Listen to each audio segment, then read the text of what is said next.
Good afternoon, everybody. I hope you're all well on this Friday morning, lunchtime, evening, nighttime, depending on where you are in the world. It's turned a bit chilly here. I was just saying to Ruby, in fact, I'll bring Ruby in. Here we go. I was just saying to Ruby, it feels more like getting towards autumn and winter again rather than spring here. So I've got Ruby in today, keeping me up to date with what's going on in the chat. Jamie can't make it. He got called away at the last minute, and I did send a link to Dale. But obviously, I think Dale's going to be quite hectic at work, so he probably won't be able to make it either. I'll just change camera. Right, so what I've got on the lathe today is, I'm not sure what it is to tell you the truth, but it looks very much like some sort of mahogany, which isn't one of my favourite woods to turn, I think, as everybody knows. And what we're going to do, I don't know if anybody saw the post that I put out yesterday on the 10-day artist challenge with the elm potpourri goblet lidded thing type. So I'm going to have another go at one of them. So there's going to be a lid body which is going to get drilled, and the stem. And I am going to be using a couple of jigs. I've got my indexing jig ready set up, and I am going to be using my homemade drilling jig as well, which is basically just a piece of dowel with a collar on to fit into the tool post. So that's what I'm going to be doing. So I'll get on and start doing this, and Ruby can let me know what's going on in the chat.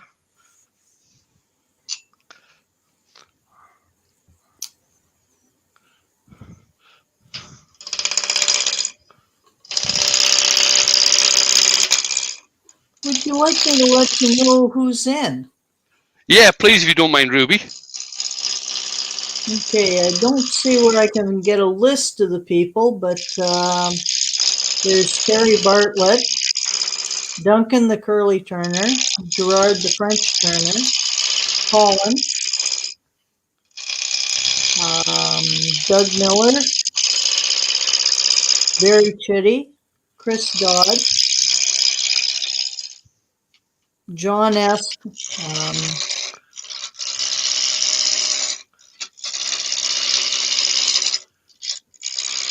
Martin at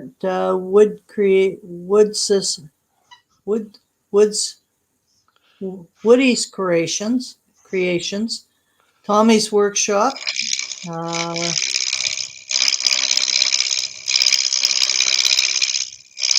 Chris Dodd, Clive Rogerson,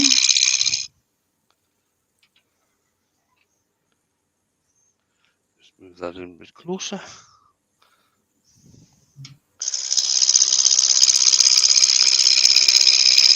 Martin at Woody's Creations, Tommy's Workshop,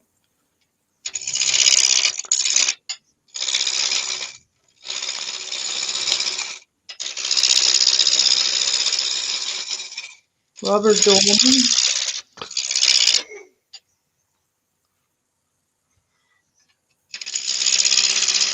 Peter Corcoran, Vickos Craftworks, Dave Cabin, Amy DeAngelis, Greg Alexander, Robert from Hodgepodge,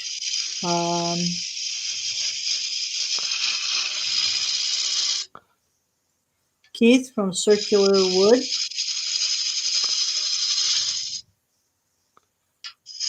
and if I've missed anyone, I apologize, but welcome anyway. Good afternoon, everybody.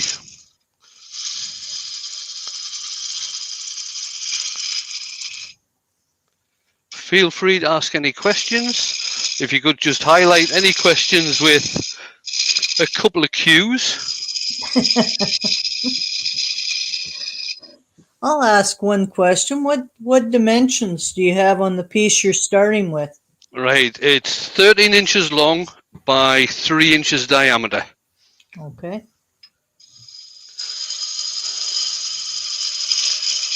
It'll probably end up around about 12 inches long. There we are. Right, I'll just get a tenon on one end. And then flip it around, stick it in the chuck, and then I can start doing some marking out. There we go. Joe Sr. is in. Good afternoon, Joe.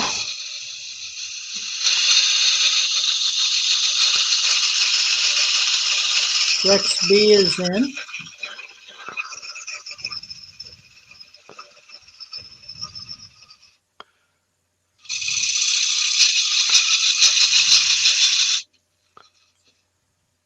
Martin at Woody's Creations is asking, I've just got some Whitby jet. Is it possible to turn this? Some what? Whitby jet. I've never heard of it. Tell you the truth. Neither have I.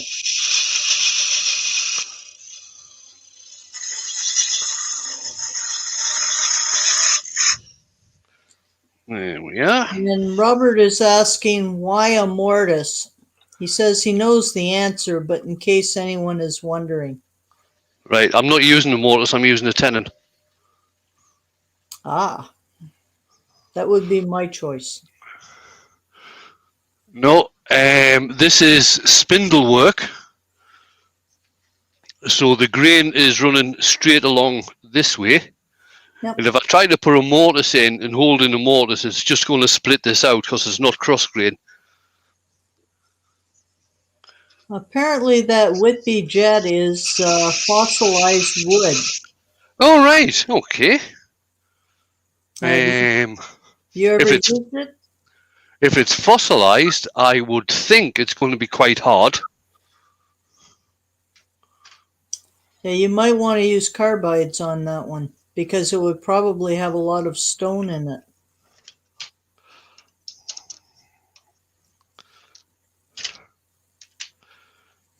He says it's like coal Whitby, in which case it wouldn't be that hard.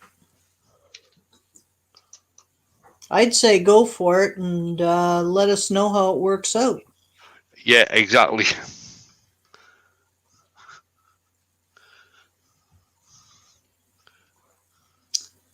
Jennifer is in. Hi, Jennifer. You got Mark's coffee done yet?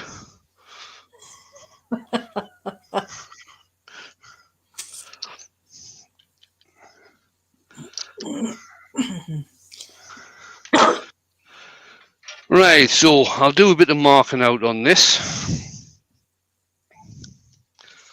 So, yeah, that's sitting at just under 13 inch at the moment. So if I make the lid on this around about just about 4 and a bit, that way I can put a tenon on here to fit inside the body. And then what I'll do is, let's see, what I've got left there, around about 9. Bring that down to there, around about just under 6.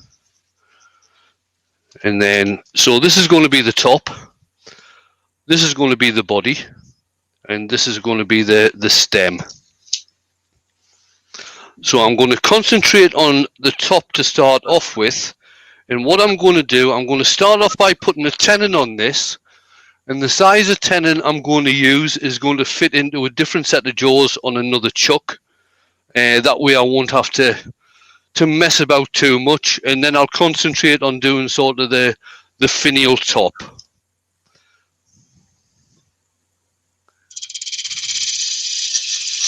Rex B has a question. He wants to know if you fired Mark and Steve in order to have me on. No, I just before we started, I did message Mark to see if he wanted to come in, but he's actually not at home at the moment. He's off busy doing something, so he couldn't actually get in.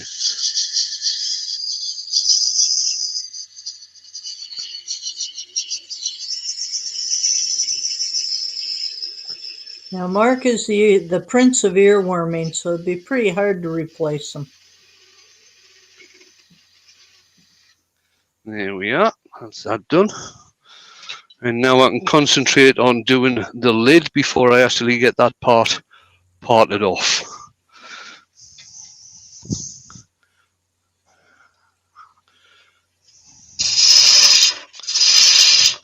I think what I'll do first, I'll use my rough and gouge just to get this down into a cone.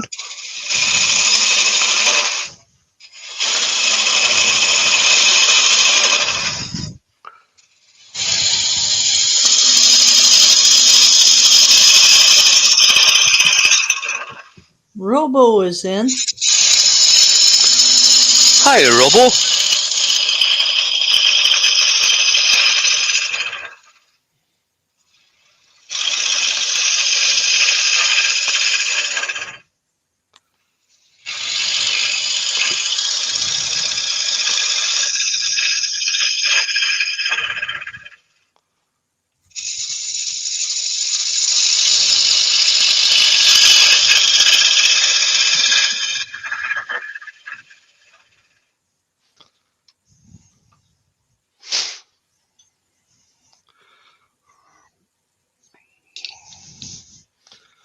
Use my detail end of the spindle gouge just to get in here.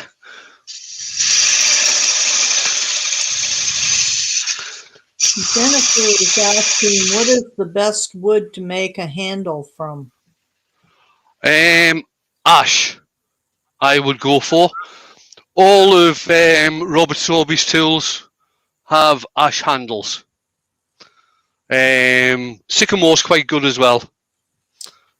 I found beech works well. Yeah, beech will work well as well. If you have access to a hard maple, that can work as well.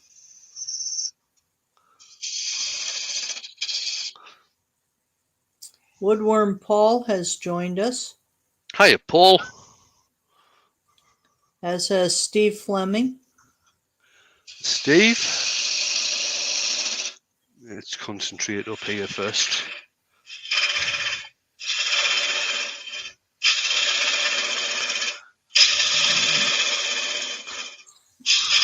Brickhouse was indicating that hickory also makes a good handle. I think a lot of woods will make good handles as long as it's fairly straight grained. I agree. When I was making a lot of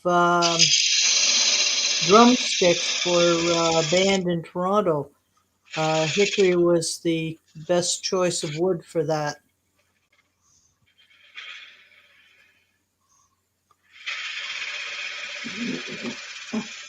I'm just initially going to get some sort of shape into this. I'll actually finish this off in the other chuck after I've turned the main part of the body.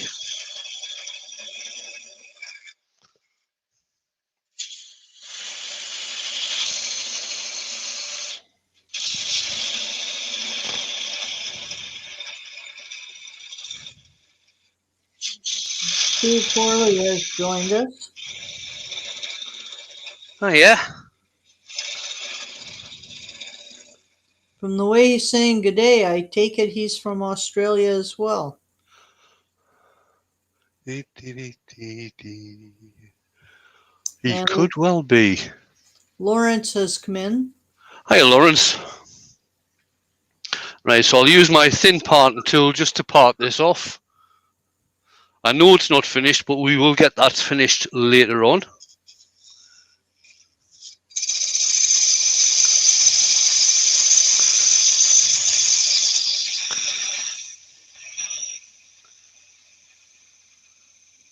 In fact, what I'll do, I'll get some sanding done on the underside of that. It'll probably be easier to do that now.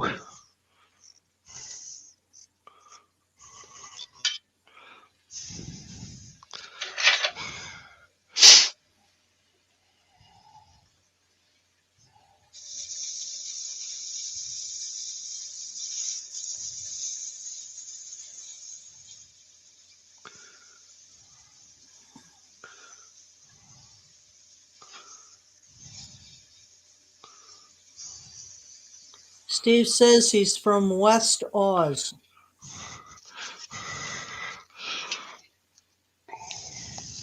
And Klondike Craftsman has joined us. Hiya, Lewis.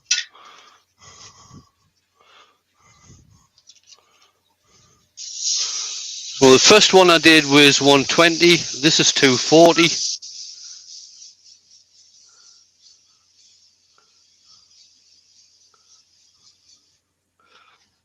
I'll get it parted off.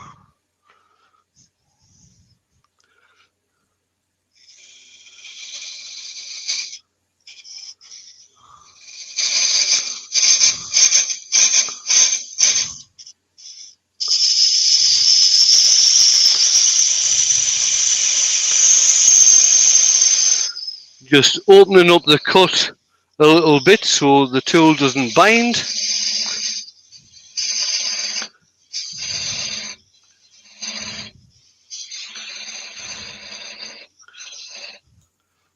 I'll just back this off.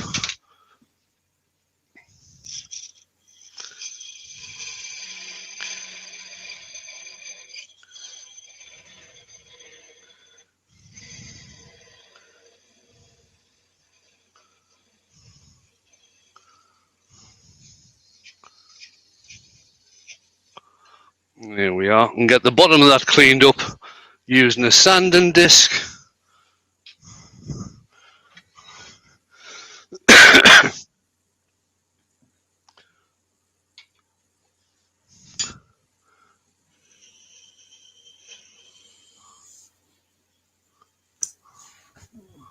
Yes, Robert, this is going to be a potpourri type box.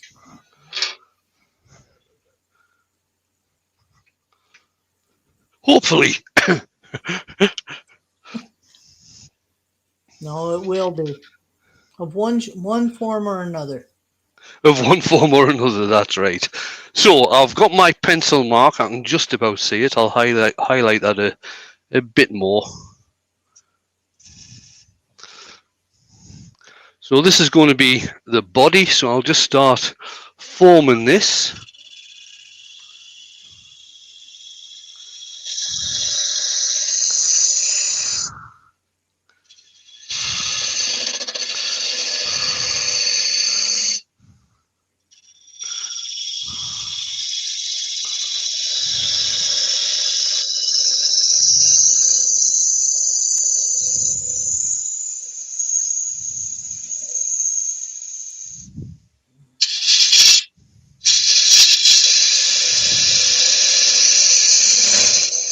Making a Better Life has joined us.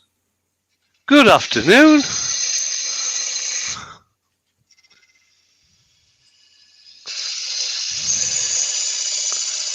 Now, would that be dye?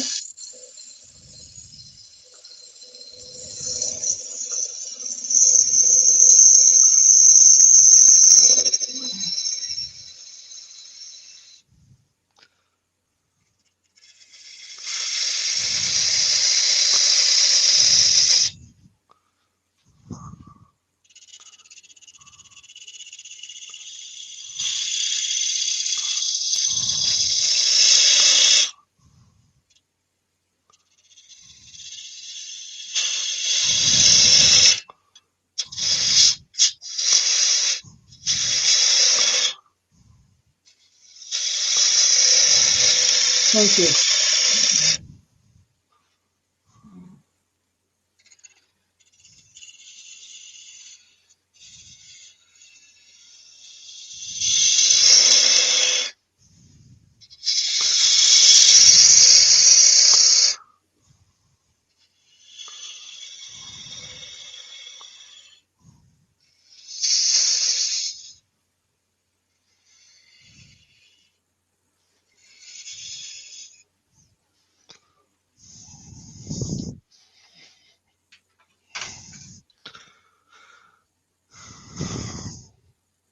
Yeah, what I've done there, I've got the lid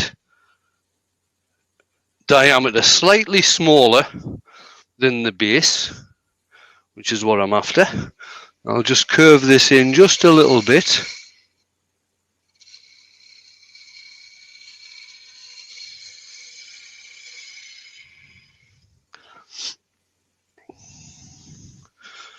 take my tailstock out and start cleaning out the inside.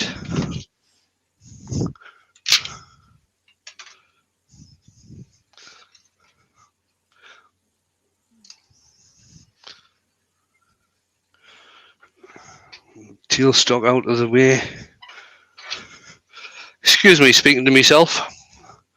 I'm about the only person I get any sense from. Actually, you're making quite a bit of sense to us. I do the same thing when I'm turning. And I don't even have an audience watching me.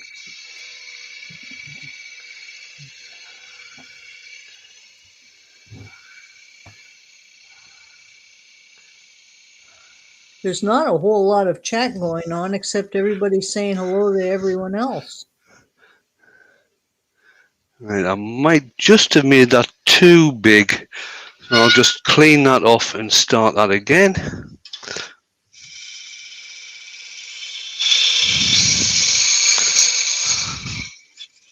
Lewis says it's good to talk while you work, Wayne.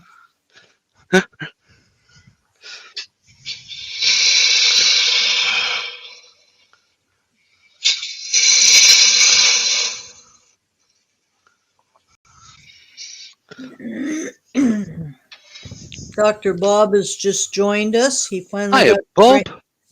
he just got the grandkid kicked out the door for school. And he's probably sitting there with his coffee and his donuts. That's what he usually does. That sounds good.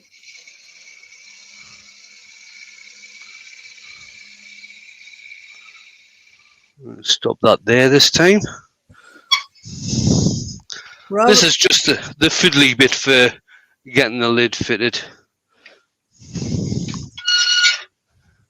Robert says everyone thought I was crazy for talking to myself, so I got a beaver to have a conversation with.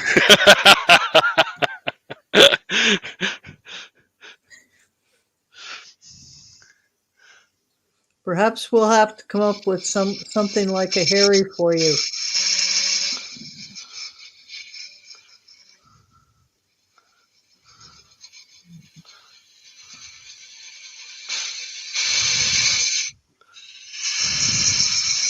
I mean, I have got the dogs to talk to, but they rarely come in here.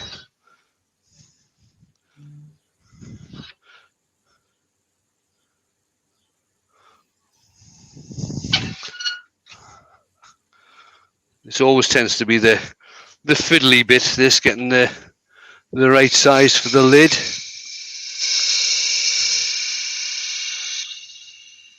I can do. Martin says he had a bleep machine fitted in his workshop.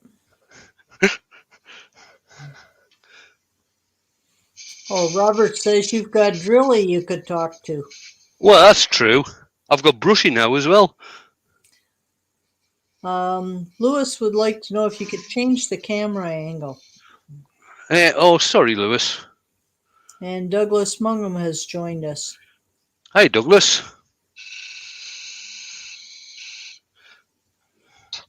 Thanks, Lewis. I missed that as well. I was watching the chat as opposed to Wayne trying to get his fit. Paul is asking how Mark is, and Mark's doing quite well. I talked to him just yesterday. Yeah, he's like I said earlier on. He's not at home at the moment. He's out and about. Otherwise, he might have been in.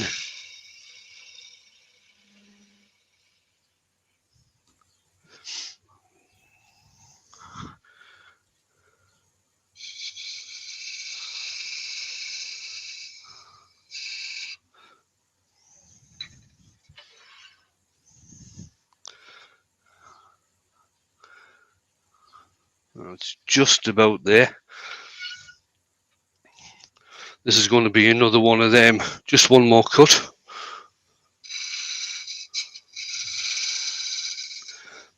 In fact, what I'll do, I'll use my square carbide on this. That way I can do a side cut.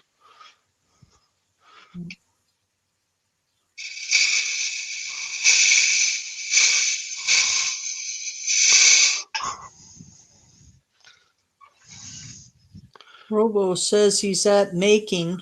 The other bloke won't work if he's not there.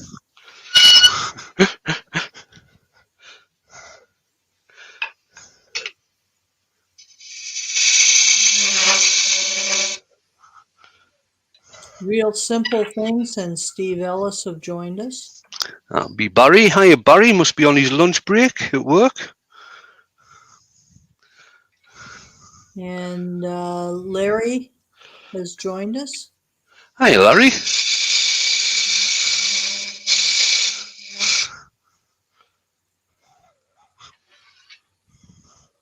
And Boz. That'll do. Yeah. There we go. Right, I'm going to start cleaning this out now.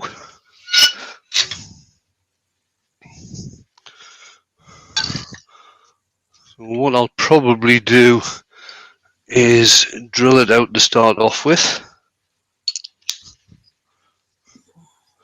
Just check how far I need to go.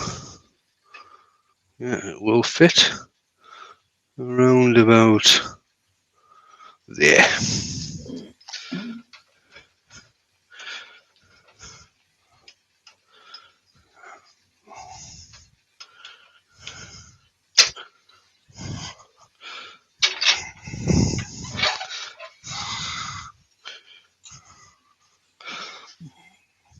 So again, when drilling into end grain, well, drilling into anything really, you're always as well having the speed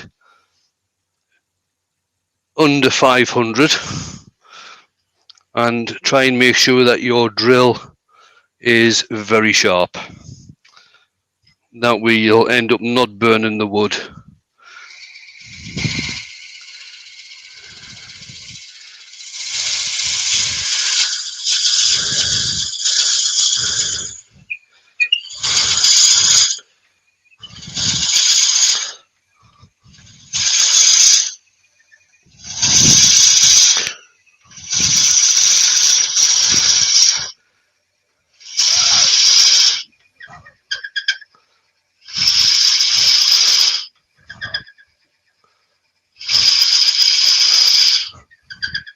Ian in the shed has joined us. Good afternoon, Ian. Ian will probably also be on his lunch break.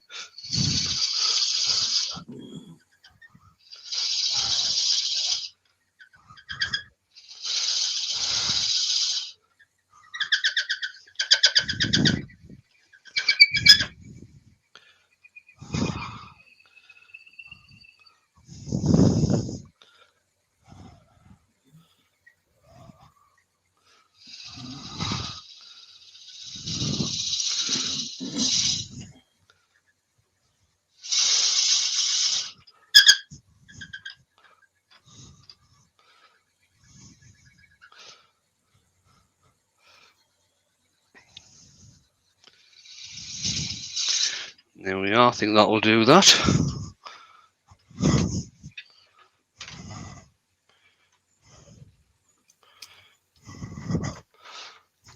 Ian says he is at work on lunch, ham salad sandwiches today with coffee. There you go. And Lewis says he's taking a 4-day weekend because his son is getting married tomorrow. Oh, nice one, Lewis. Congratulations for them. Yeah, gaining a daughter. Turn the speed back up and we'll just get this hollowed out. Just have a check, see how much I've got to play with. I've got a fair amount to play with there.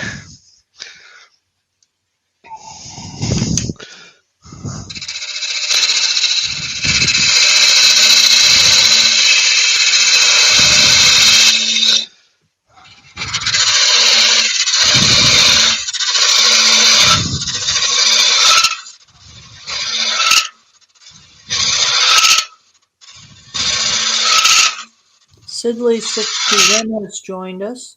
Hi, Sidley.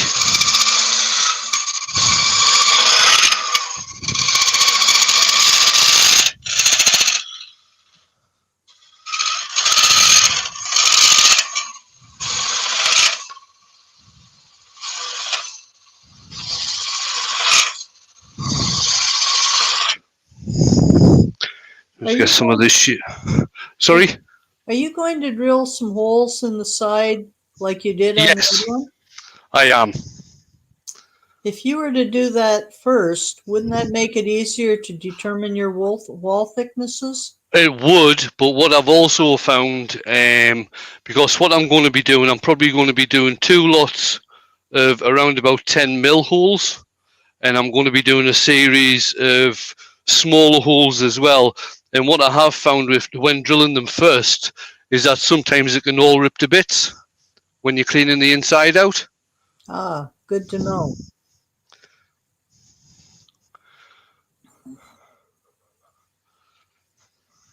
I think Pete at the Twisted Trees was just asking basically the same question. Yeah, I've actually done it both ways, Pete. And sometimes it does work, but sometimes when you're cleaning the inside out, you might get a little catch or something around about where the drill holes are, and it can actually just rip everything apart.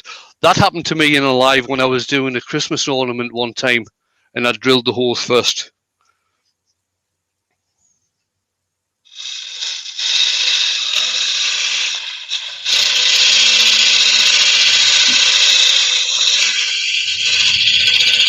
Ben was asking if I use a Danish oil to finish pieces and how to get a satin finish on it. If it's any finish, if it's too shiny, just sand it back and that can give you a satin finish. I got away from Danish oil because I just didn't like the finish it left. You can build up. You can build up. Well, if you want to have a shiny finish with Danish oil, you can actually build up the finish, but it does tend to finish more of a satin than a gloss. Yeah, Ben was saying that I take it he would prefer a satin finish. He said he applied some to a spalted beach box and it's gone from a nice beach color to gray. All right. Okay. Not very happy about it. That's unfortunate after you do all that work.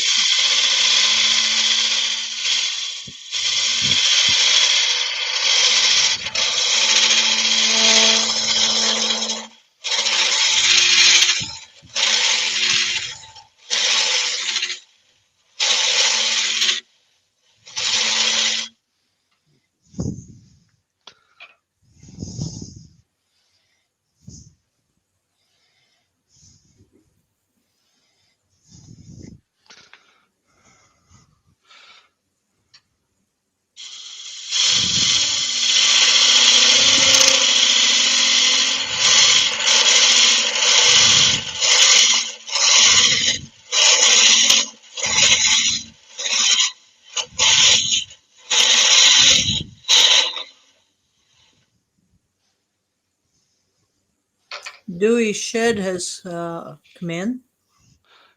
Good afternoon. How are you?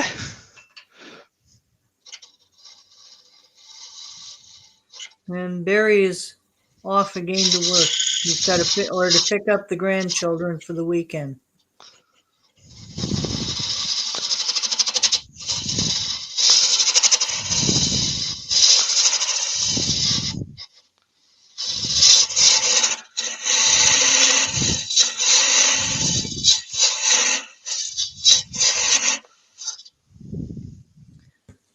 Lewis was saying with Danish oil, if you completely saturate it with the first application, then a couple of regular coats, it will be a satin finish.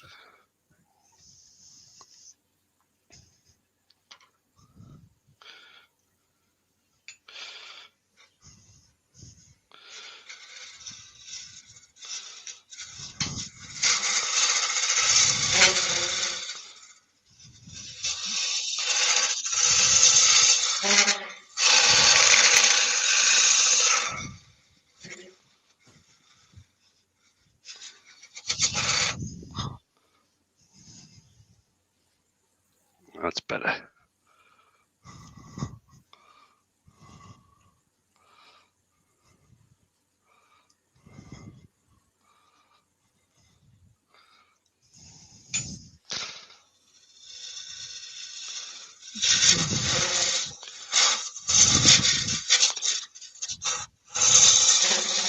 Dewey Shed is asking, what's the best hollowing tools? With a flat bar M8. There are lots of them out there. That's the annoying thing about hollowing tools. There's that many to choose from.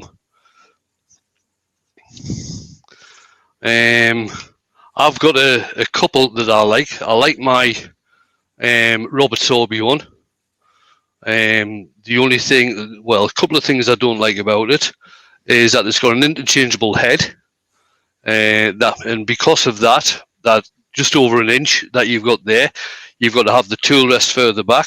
Plus, it doesn't have a very long bar, so you can't really hollow that far.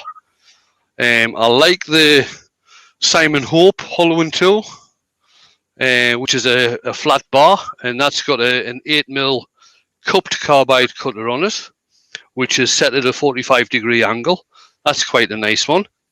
But you do get the other types, like so the Exocet, which has got an actual cutter on it with a guard. There's just that many of them, to tell you the truth.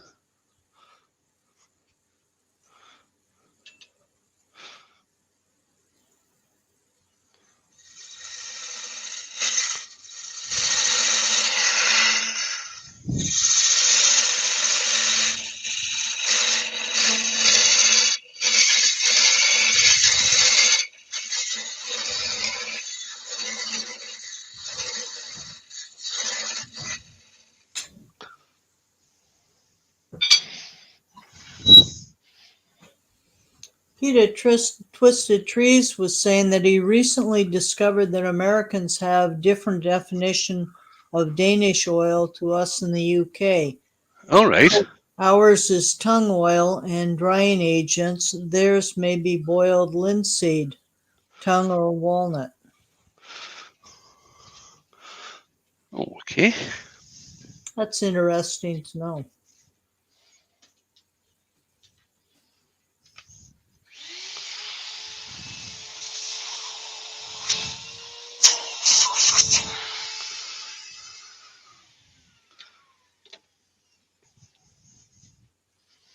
We're doing just got a little bit more just to do at the side, and then that should be us done.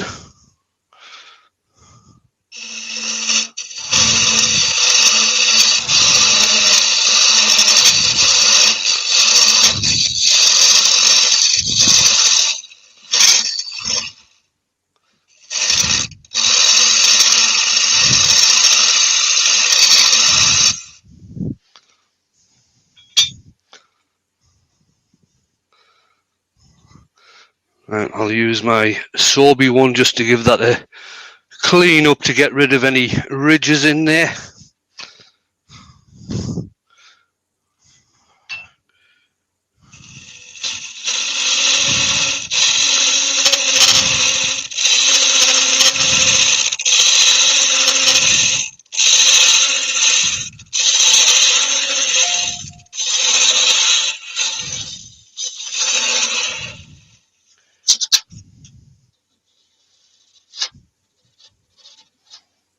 It's just a wee nub at the bottom that's getting caught there.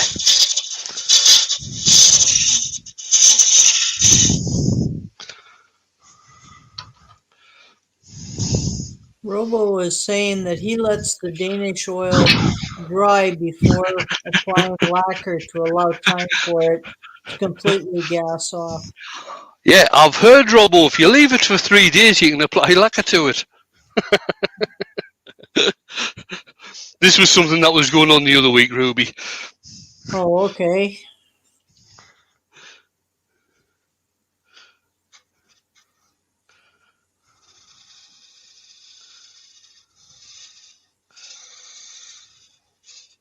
Now, Robert was saying he's got the Watco Danish oil and HS, and they definitely look different.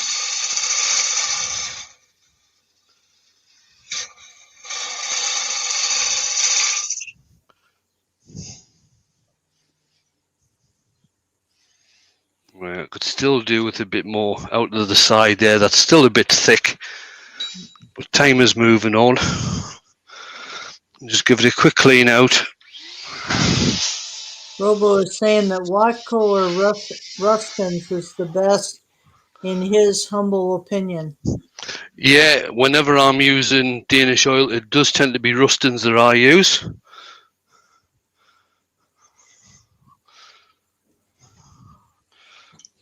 Benjamin is saying he wishes YouTube chat would let you post images. Would be so useful.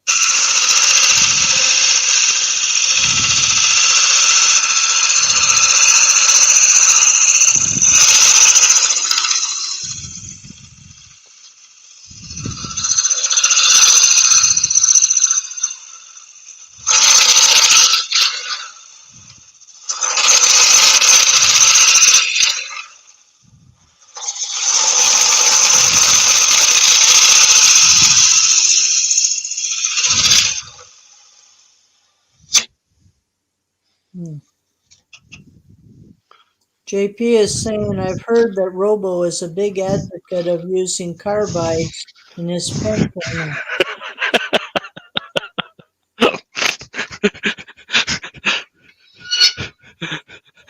JP is a wind-up merchant. I kind of gathered that.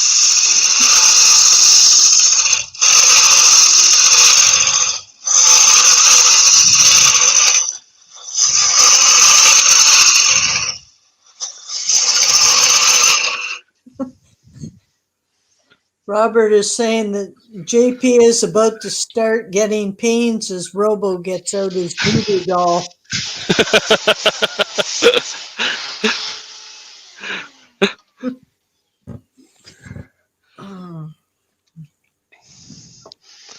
Right, so we're going to drill some holes now. I'll put this back on the overhead. I've taken my tool rest out.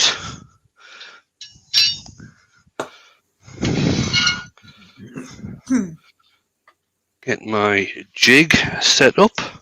Now what you want to do, I've got this jig set up so that should be, I will just double check though, that is on the center line.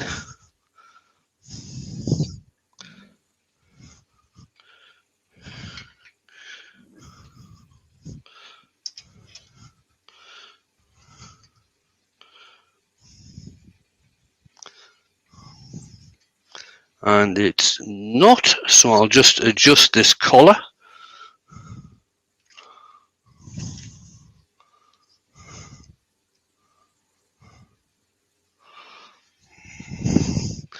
Now I'm just using my tailstock just to get this set up right on the center line, which is there.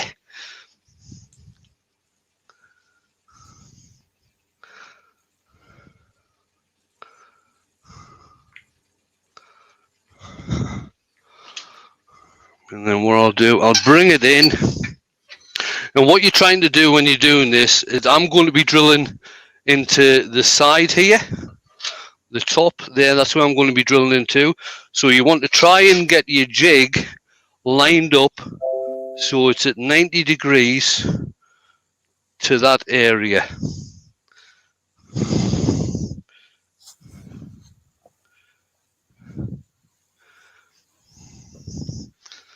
That'll do it. And what I've got a 10 mil, just a 10 mil forcing a bit in here. I've got my indexing jig set up. Now my chuck comes with two lots of indexing marks on the back. One's got 24, the other one's got 36. So I'm using the outer one, which is the 24. I don't know if you'll actually see that better. You can't. All I've got is a piece of wood. I've got another piece of wood here, which is just screwed in so it moves. And all I can do is just pop that into one of the slots for the indexing jig. Whenever you're doing anything like this, always remember to unplug your lathe. because I'm a bugger for setting this index and jig up and then pressing start on the lathe, and it doesn't tend to like it very much. So we'll go in and get some holes drilled.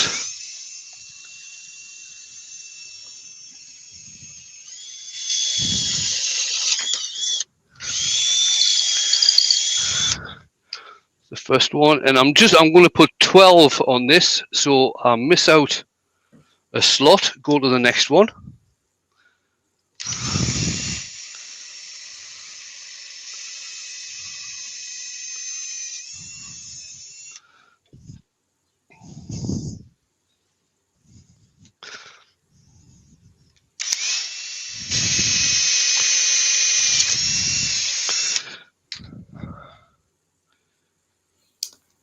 Benjamin is saying that we need a beard cam, i.e. a camera that sees things from your beard's point of view.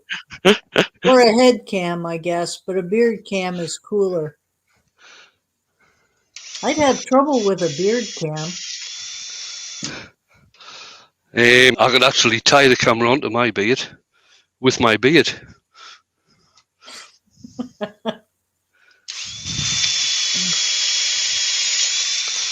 Robert thinks that's an excellent idea.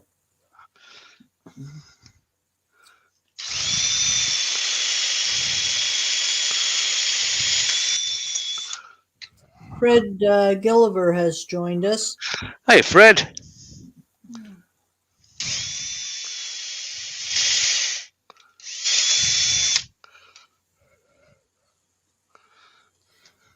Fred, just so you know, Wayne's making a potpourri pot.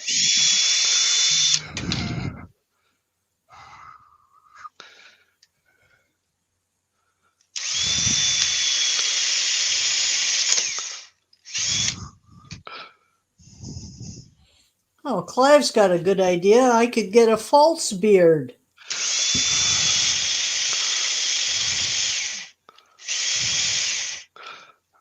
Batteries run out on that.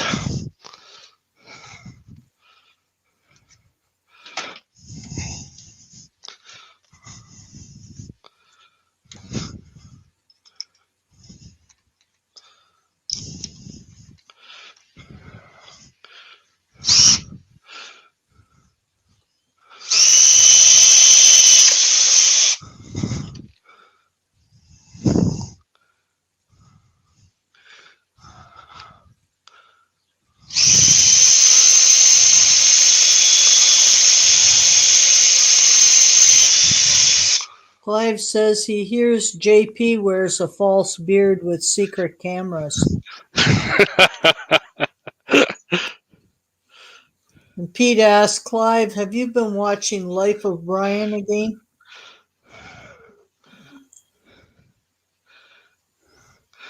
Right, so I've just moved that around now, so I'll just turn that a bit. That's not quite at 90 degrees.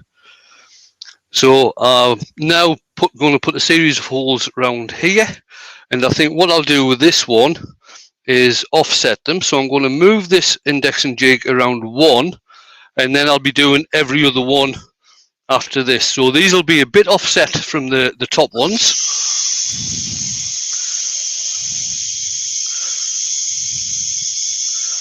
Brian at Heartwood has joined us. He's taken a break from the workshop. He's bored with cutting sandpaper into 2-inch squares. Life's too short, Brian.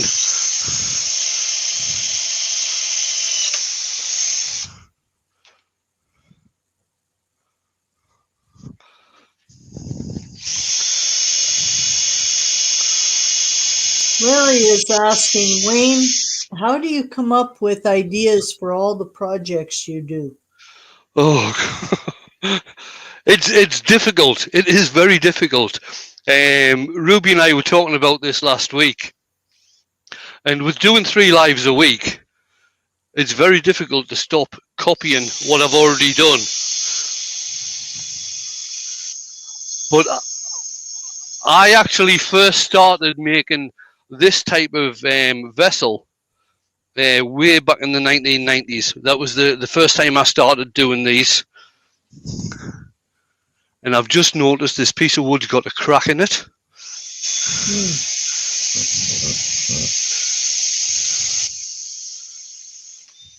Lewis is asking, do you know what internet speed you get in your shop? Next to none. My average download speed is below 5. My average upload speed is around about 1.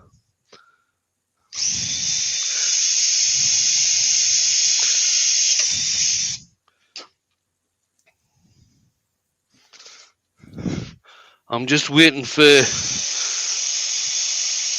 Starlink.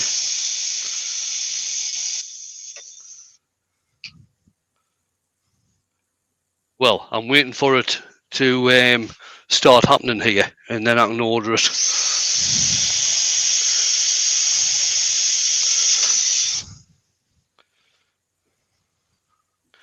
Just have a quick look at the time. This is probably going to go over the hour, but not to worry.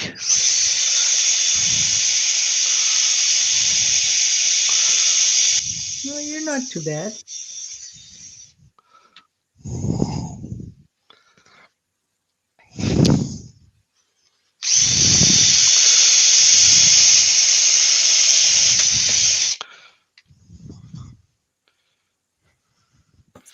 Jay's Cabin says he needs to shave his beard. He uses a face mask more than 9 hours a day at work, so his boss won't let him keep his beard. All right.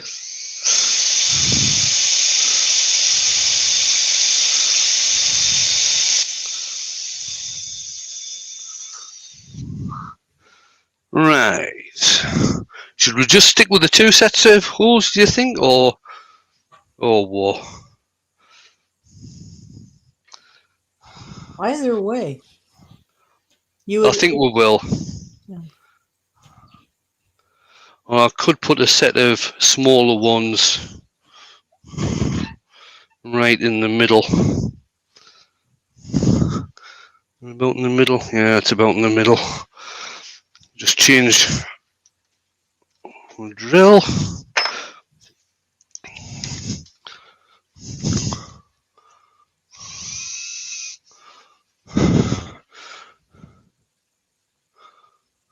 Oh, helps if you tighten down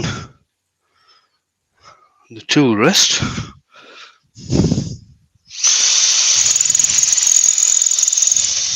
Now, what size bit are you using now? Yes. What size bit? It looks to be around about 4 mil, I think. Hang on, I'll just tell you.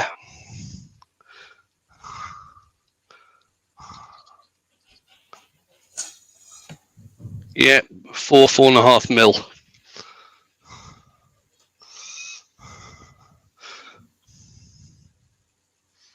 So for us, that would be about 3/16. Yeah.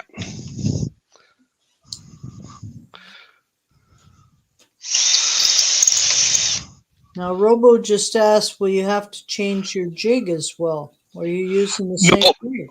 I'm using the same jig. I've got a smaller hole drilled at 90 degrees to the big hole, just to make life easy. And I'm going to put 24 around here.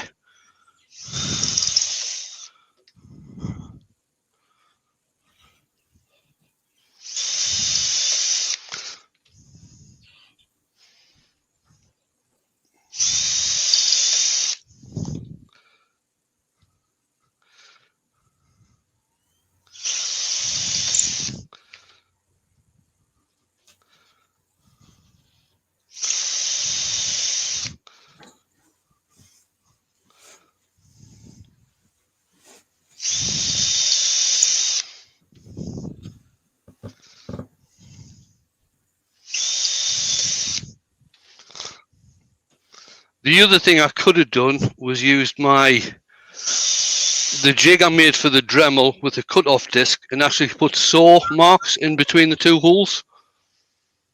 That adds a bit of extra decoration as well.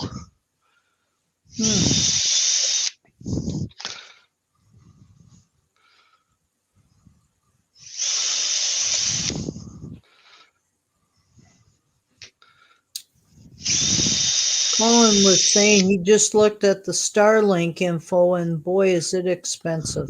It is expensive, but you're looking at, I mean, the speed you get with Starlink, out of this world. See what I did there? Yes.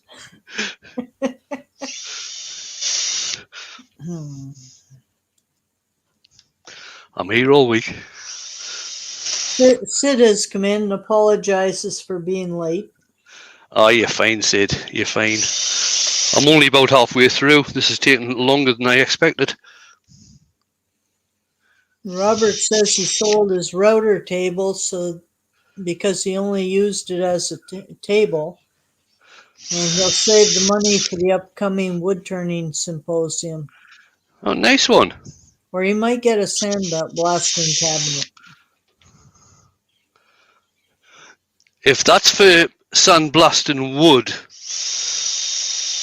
I would recommend getting glass beads or as a medium for sandblasting wood, because it's nice and clean. I take this induction jig off.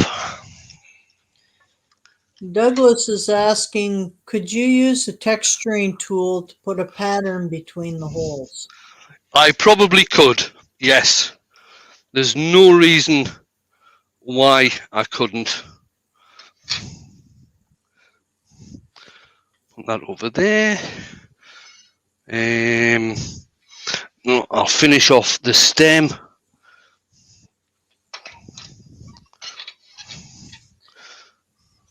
Zombie Wood Turner has joined us. Hiya, Zed. No, it's really hard learning the names of everybody when it differs from how it comes up on their page. Yeah. Yeah, that fits in there quite nicely. I'm happy with that. What I'll do, I'll swap. Let's see what sort of size that is in there. Too small. Just to give a bit of stability, I'm going to stick the tailstock in. It should fit in there quite nicely. And then I'll get the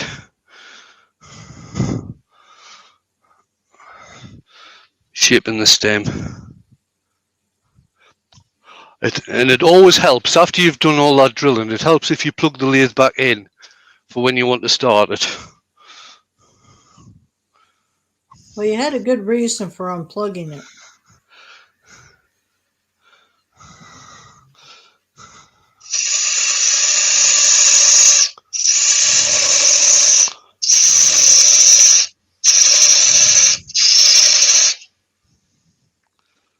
Ruben Woodcraft has joined us. Hi, Ruben. And Di is off to work.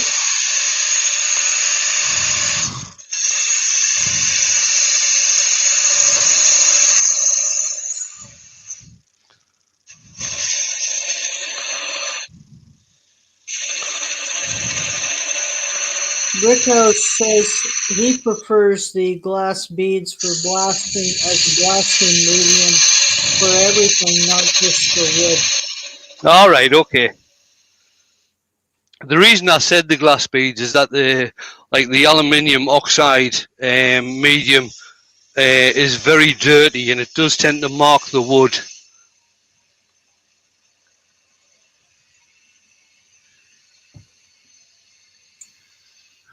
It's good information to know.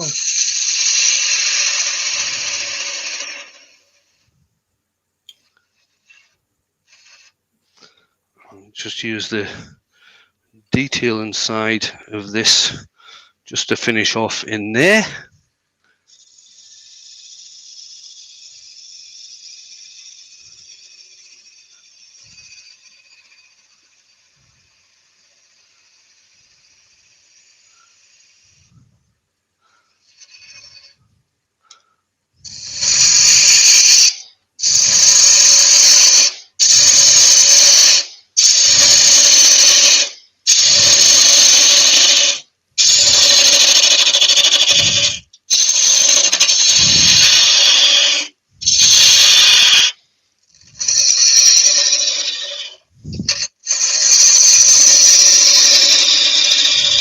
from Canada has Hey, Tom. joined.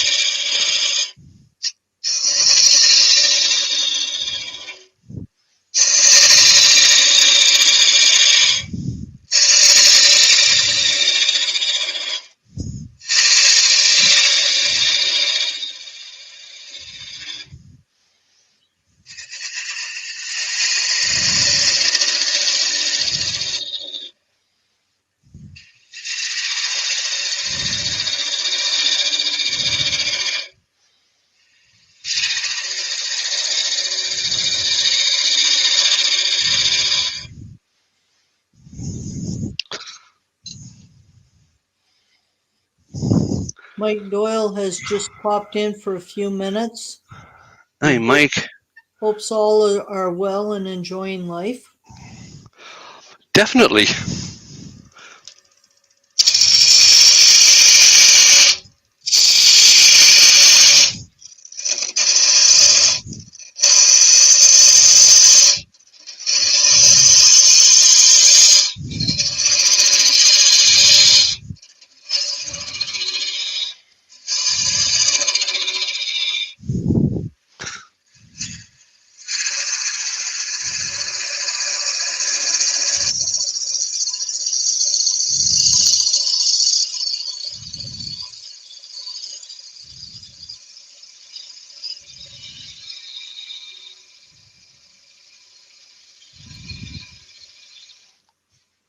Right, I'm just stepping back and having a look at this just to see how thin I'm wanting to have the stem on this, because it's got to look, it's got to be in proportion with the body. I'm just going to take a little bit more off.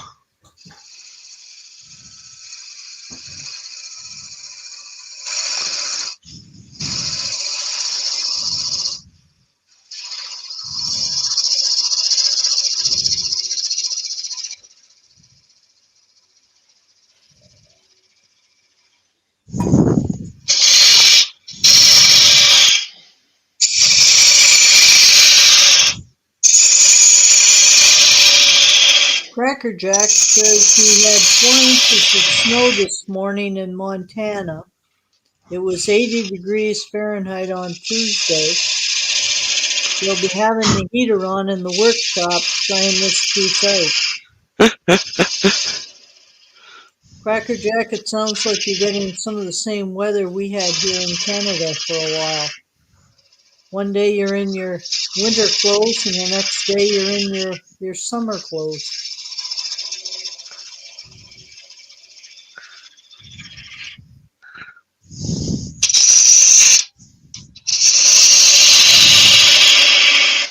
Jay's cabin says he lives in Finland. Lives in Finland, did you say? Yes. Oh, very nice. That's a country I'd like to visit one day.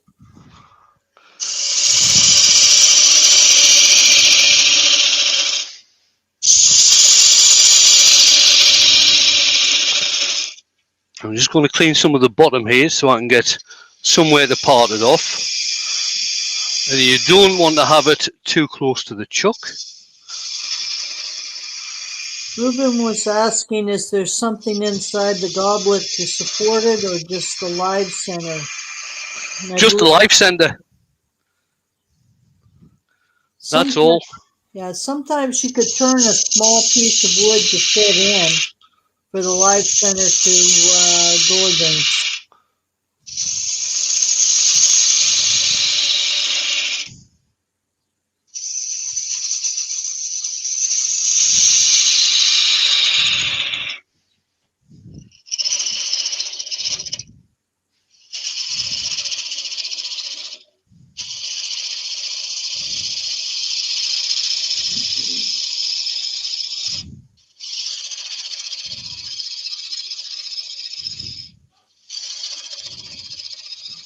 If you have a thin stem, you really don't want to have very much pressure from the tailstock on it.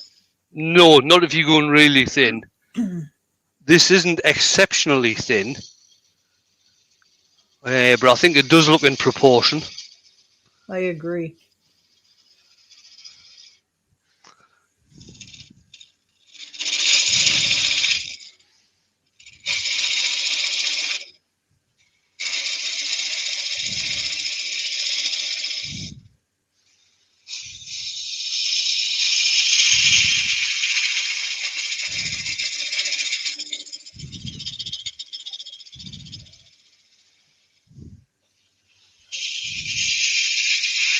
know if you've noticed, Wayne, but lately there seems to be a craze amongst people to go with exceptionally thin stems on things, and they don't look in proportion.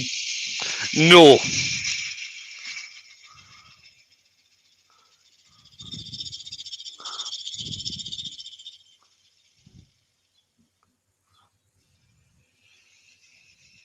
One more cut on this and that should be it. Those are nice cuts. You can tell by the shine on the wood that they're good and clean. There we go. Right, I'll get this sanded up, parted off, and then I'll quickly put the lid on and get that finished. I would say. Right, so I'm just going to do what I did before, just a quick. How's it going? Oh, there it is. A quick 120.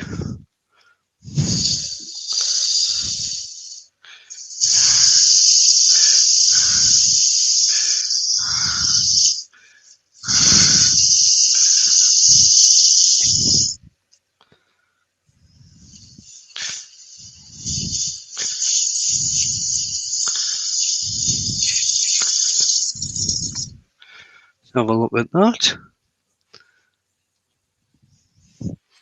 Robert says he thinks you made the right choice adding the small holes.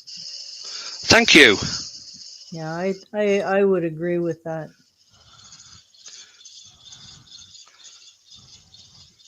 Ruben says he's been doing a few thin stems and walls, but mainly for practice.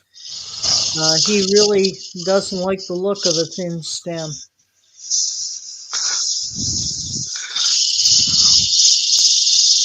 It's trying to get the balance. Larry is asking, when he started watching woodturners on YouTube about 4 years ago, he came across an English gentleman using a foot-powered lathe. Do you know who that might be? He turned. There's lots of them out there.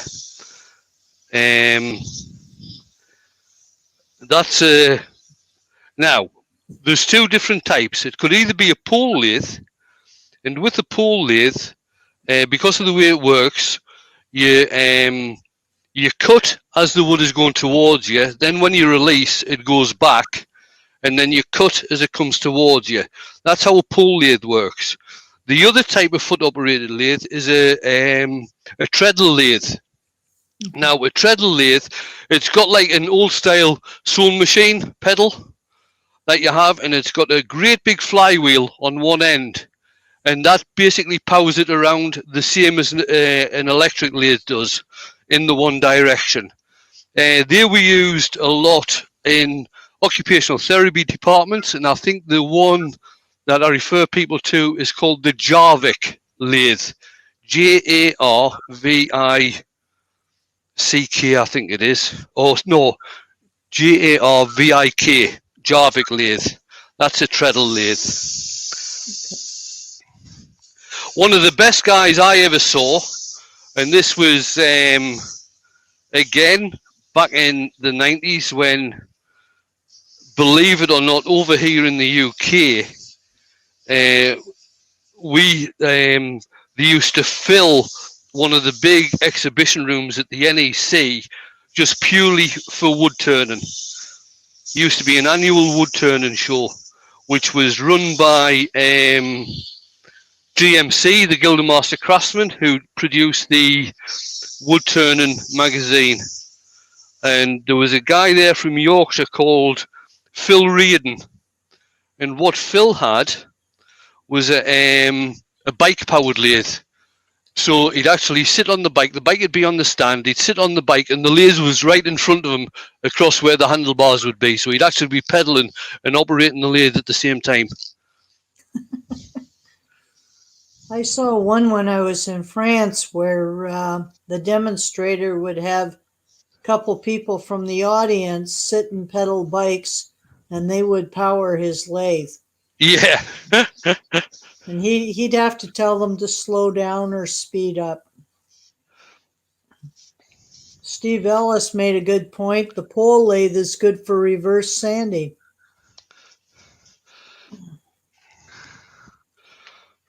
because it goes backwards and forwards. Chris Dodds is asking, was that the 1890s, Wayne? Oh, God, the cheek of some people. Yeah, can you imagine? That's hard for us to remember that far back. It is.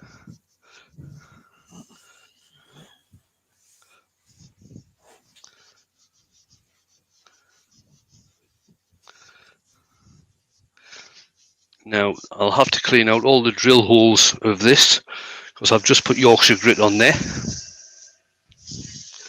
Yeah, Ruben was suggesting you could use a smaller drill bit with some sandpaper around it to sand those holes. Yeah.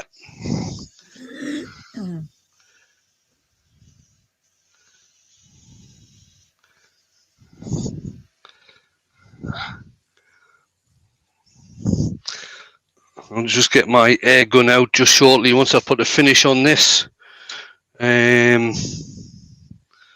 Finish. Douglas says, nice color.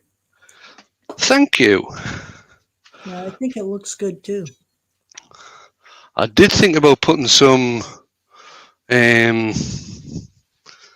embellishing wax on this, but I don't think I'm going to bother. I'm just going to finish it off with some microcrystalline wax because this is the type of piece that's going to end up getting handled quite a bit, I think.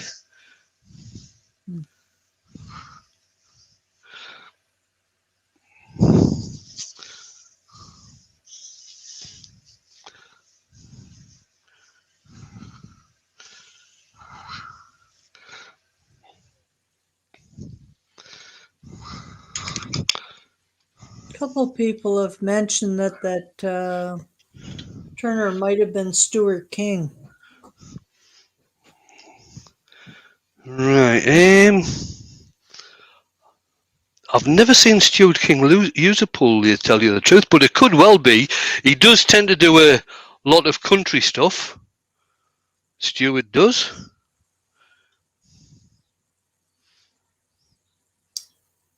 Apparently he was doing some videos the other week about Bill Jones. All right. Well, there's a name I haven't heard of for a long time. Sadly, no longer with us. Interestingly enough, there were two Bill Jones. There was one who lived in Alaska and one who lived in England. All right. And both were exceptional turners, instructors, and did interesting things. And both have passed away.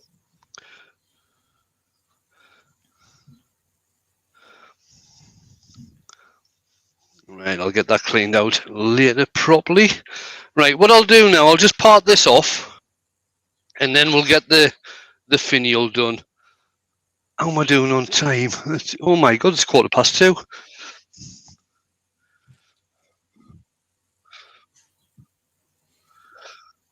Yes, the spray he used, Larry, was a sanding sealer. Yes, it was a cellulose sanding sealer. That's what I used.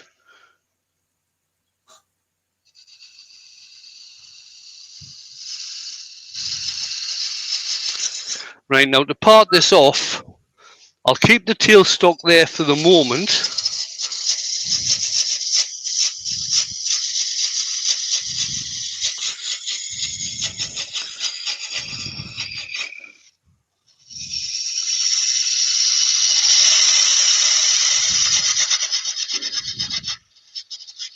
Give me a bit of clearance.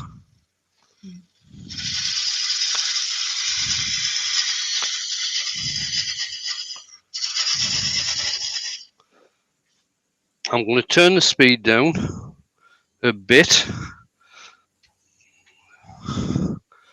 Take that away and just finish parting this off.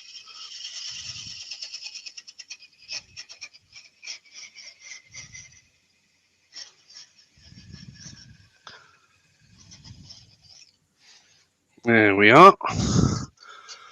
Just clean the bottom of that off with my skew chisel. Robert Dolman was saying that he met Bill Jones at the Axminster show, and he turned everything with a point tool. So much skill. Right, I'll take this chuck out.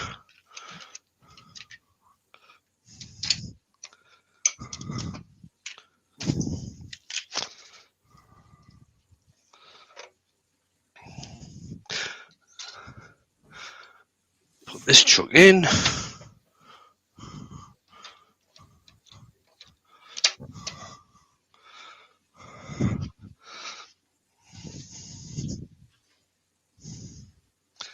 Dee, dee, dee, dee.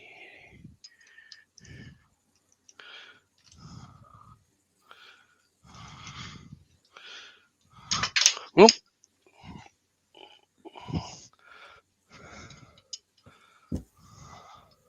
Larry says it sure brought out the natural color in the wood. Looks great. thank you.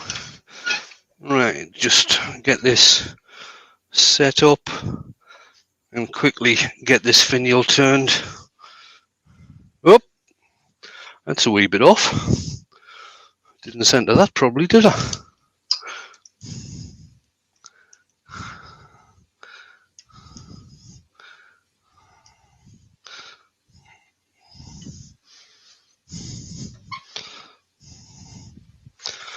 Right. Bear Dr. with me. Dr. Bob was saying when he was a prep teen, his grandfather's shop was water-powered, belt-driven. He was lucky to spend his teenage summers learning wood turning in his shop. Excellent. Now his grandson calls him ancient.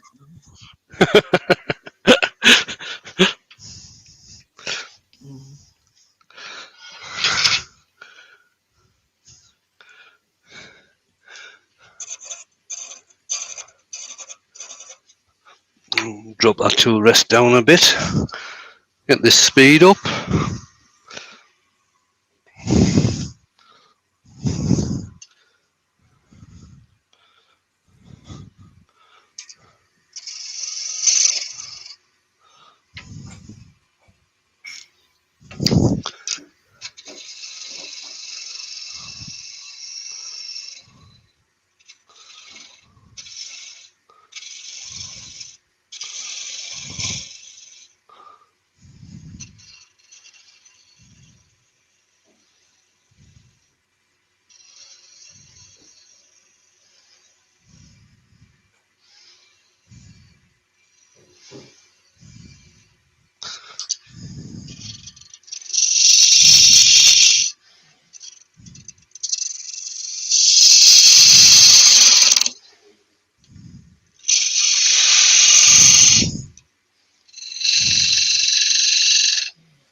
Amy's got to go, so she See says, ya.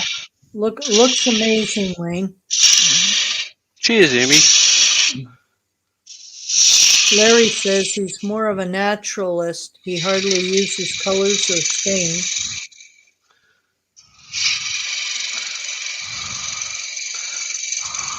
I'm both.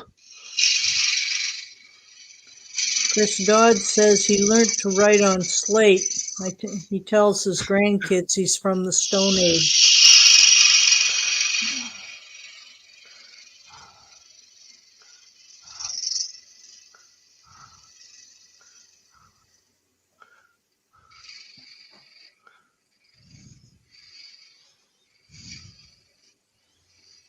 Yeah, sometimes a wood, even like the one you're using right now, the change in color when you add even just the sealer is amazing. Yeah. Right. Let's get this quickly sanded.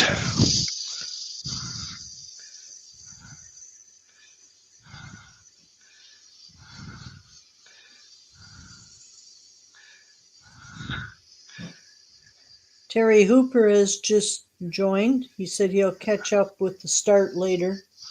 Cheers, Terry.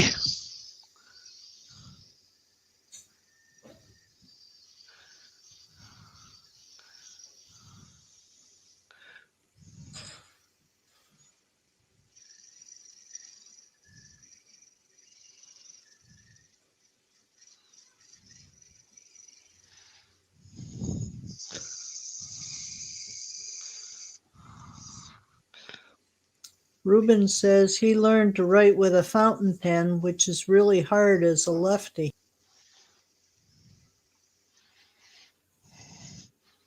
Can you not get left-handed nibs? Well, it's not that. It's that you write from left to right. And if you're left-handed, your hand then seems to drag across the paper and it would smooth. I'm with you. I'm with you. My brother, who was strongly left-handed, what he used to do is turn the paper at 90 degrees and write that way so that he eliminated that problem. But yes, my first pens that we used at school were all fountain pens. Ballpoints hadn't been invented.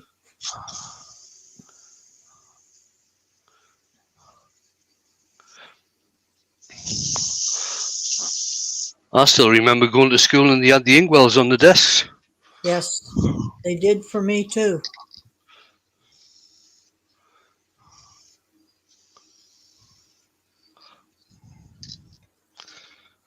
Yeah, that change in color is quite significant. It is, isn't it? Just wiping off the excess. I'll slow the speed down.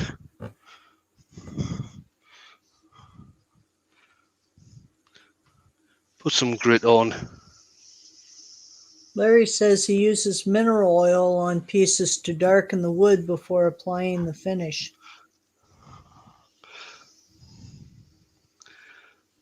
See, the thing is, with a lot of finishes, you're going to get a change in colour on the wood anyway.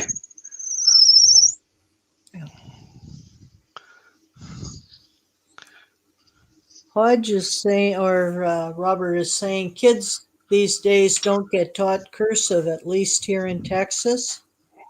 Well, when I was teaching, we were told not to teach it anymore. And that was my last years of teaching. So what I did was I taught calligraphy in art class so that every one of the kids came through my class could all write in cursive writing before they left.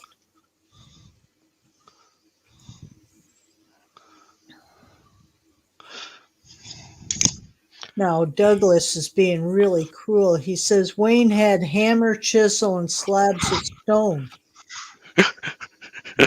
He knows me so well. The good thing about me, though, is when it gets to a certain point in the evening, I can actually talk and join you up writing.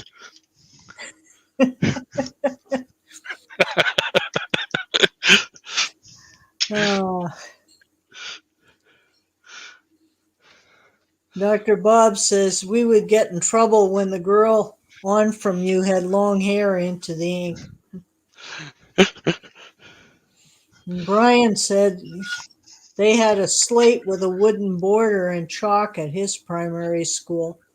What's with this paper and pen nonsense? Ruben says he skipped cursive and went straight to doctor's scribbles, although some would call it chicken scratch. I'm just giving that a wiping the dust off a little bit. I'll just bring my stool back in to sit down on. Oh, this must be the longest live I've done in a long time.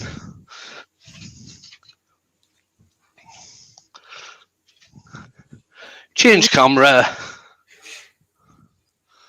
Here I am, and there you are. That's nice. Now, what I've done, I've tried to do the rule of 3 type proportion on this. So the overall height is around about 12 inches now. The lid is 3 inches. The rest of it's 6 inches. And I've done the same thing with the base as well. So the overall height of the base will be around about 6 inches. The body will be around about 2, and the stem is 4.